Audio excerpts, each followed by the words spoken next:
Welcome back to CBS Saturday Morning. We begin this half hour with anxiety over the coming presidential election 101 days from now. Politics can make people feel uneasy. Listening to those dinner table conversations where people just can't help sharing, even if they don't generally suffer from anxiety. Tom Hansen shows us one group that encourages finding common ground by talking it out.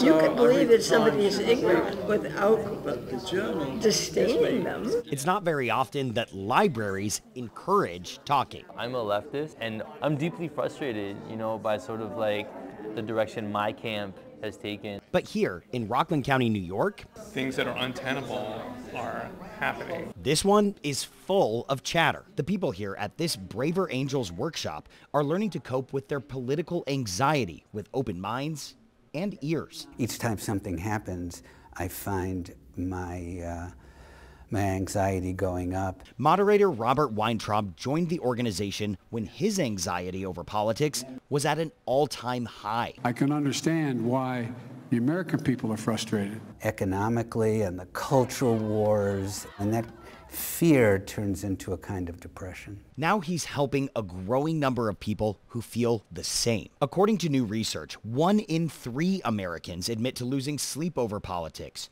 40% of Americans say politics are a significant source of stress. And after recent elections, more than 10% of Americans even show signs of PTSD. This seems to be an acute enough stressor that some people are really struggling. Political professor Kevin Smith co-authored the study. One of the things that we've pretty consistently found is that 1 in 20 American adults say that they've had suicidal thoughts because of politics. Communicating with people face to face as opposed to trying to shut yourself off in an information bubble, I think that would be a good and healthy thing to do. I am Palestinian, so I've been living like 9 months of really hell. Almost nothing is keeping this anxiety from being front and center. Do you think you could reach some common ground with a strong supporter of Israel? Oh, I have conversations with my Zionist friends all the time. And it's like every time I have it, I take like a beating. But I keep reaching out because I feel like we have to continue talking.